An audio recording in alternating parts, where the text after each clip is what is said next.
Today's topic: what exactly is community property?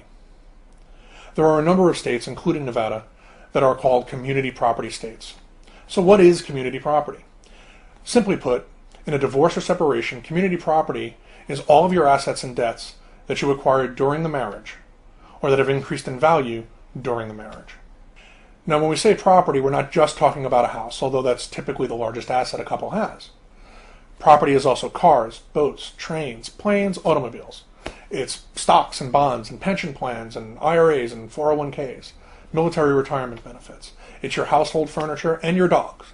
Any property which a person has prior to their marriage is considered sole and separate property in most cases, unless they commingle the asset or they use community funds to upkeep the asset.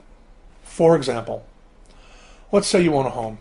You purchased it, you paid $50,000 on a down payment. 3 years later, you get married. You're married for 10 years.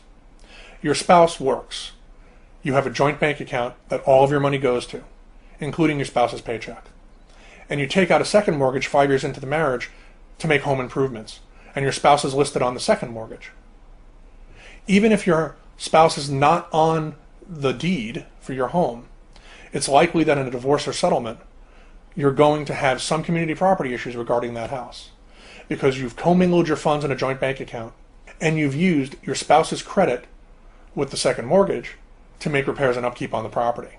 If, on the other hand, you pay all the bills yourself for the home, you make the mortgage payment, the utility payments, they all come from your income.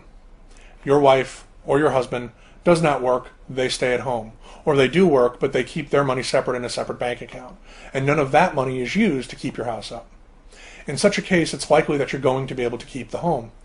However, in many cases, a stay-at-home spouse has a claim to at least the increase in value of the house from the date of marriage to the date of the divorce or separation, because they've stayed home, maintained the household, maybe raised the children, and so they're going to be entitled to a portion of that asset because you would not have been able to work and hence better your career and make money without their help. In a nutshell, you should always assume that property you own during marriage is community property.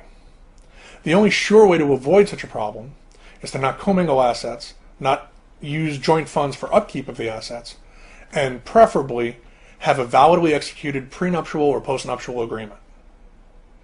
Prenuptial and postnuptial agreements are simply a contract where you decide upon signing this contract, this is how we're going to split our assets. This is how we're going to split our debts. It's a way to avoid having to fight at the end of a relationship.